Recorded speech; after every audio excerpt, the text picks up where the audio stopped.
Hello, happy Monday. I hope everyone had an amazing weekend. I mean, if if you even still call it that anymore, I guess every day's the weekend at this point. But it is a perfect day to be amazing. So there is no need to fluff around with mumbo jumbo with y'all. So let's jump straight back into the series of our initiation of greatness, and we are actually in phase 6, which we are actually doing part 2 of envisioning like a champion. And so up to this point, we actually have laid the first three phases, which were the foundation for a house of success. Then we put up the resilient walls to prepare us for anything that could, would, and will happen along our journey, and ensure we're actually ready for any type of situation to actually occur or happen in our life. Then in part 1 of envisioning like a champion, we were to actually make a list of what are the things that bring us true joy and happiness when we're doing them or acting them out, or out living our life with that happening. These things are actually like when time and space like just disappears for us.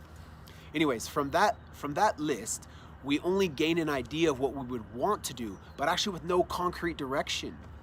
So I had shared the hardest part about this journey was in these 2 steps, because there's actually no direct path to get to living our dream life and living in our greatness. And this is what holds us all back, myself included, for so many years.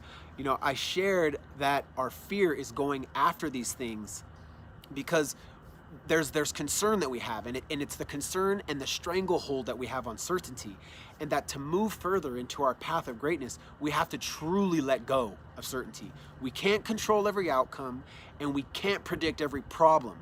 But from our foundation that we had laid and the walls we put up, we have the ability to try things and not see anything as a failure. We also can find comfort in knowing when we force ourselves to be like in the weird stage, the strange stage, in that uncomfortable phase, we are actually learning something. And lastly, when we are facing stressful situations, we become our most resilient selves. We bounce back harder, we come back stronger, more fierce, smarter. So we turn ourselves into our biggest fan, and we start to believe in ourselves through these processes.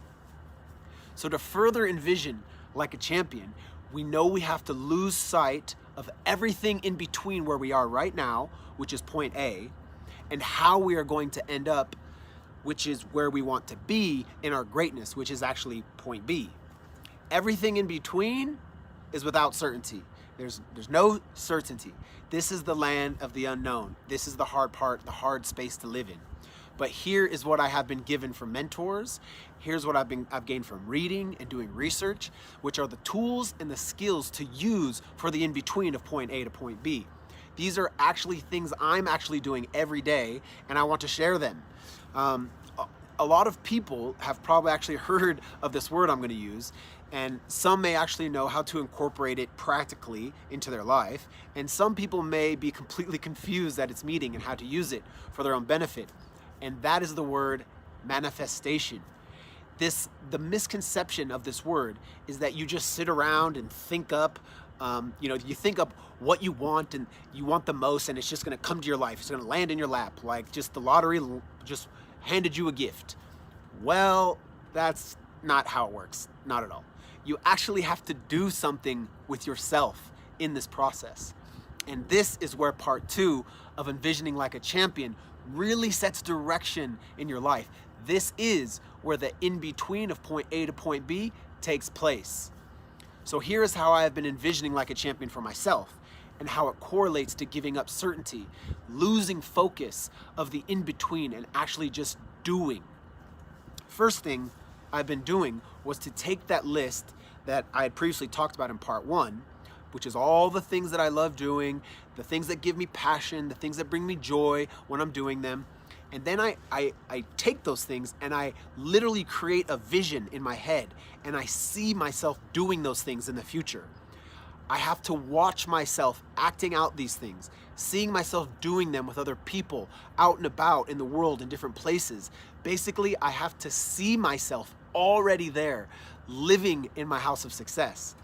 Now, this takes practice, and not only practice, but like dedication from the heart to build up a habit to doing this routine, because it's not the normal way of thinking or living.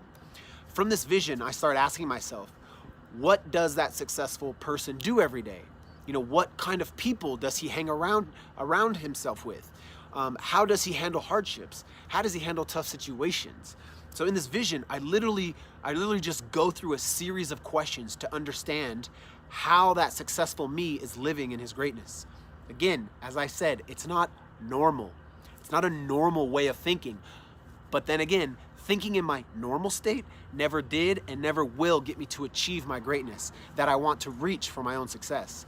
So I have to practice these things. So when I start answering my own questions and I get answers from this future successful self I have in my actual vision, I then can start implementing those answers into my life now, like today, earlier, tomorrow, and at every chance I can. The vision of the future self becomes a movie tape that I play in my head, and I have the actual ability to play that tape as much as I want. That's the nice part about it.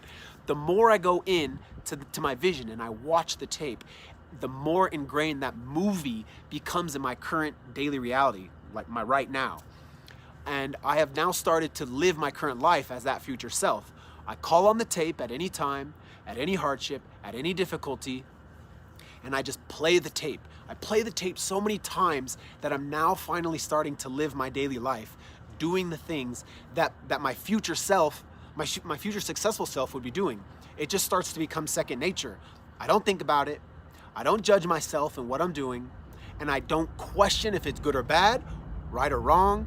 I just do it, and I do the things I have passion for and that bring me joy. I just like I see in the tape. So part 2 of envisioning like a champion is how to live inside the parts between point A, which is our current self right now, and point B, which is our future successful self, the self that's living in its greatness. Now, I have to take time to develop the tape. I had to take time, and you need to take time. You need to take time to develop the tape. It doesn't just come overnight. You need to write things down, recall on things that bring you joy, research things, study people you like and who you want to be like, people you want to emulate. Then reread the things that you write down, that you have written down. Read them every day. Read them when you wake up. Read them before you go to bed, and play that tape constantly and start living every day. If that tape is right now, you will, I promise, you will start living, you'll start acting, and you'll start speaking as that future self. And that is envisioning like a champion. That is phase 6. Now I'm going to go get to playing my tape. Happy Monday. Have a great week ahead. Ciao.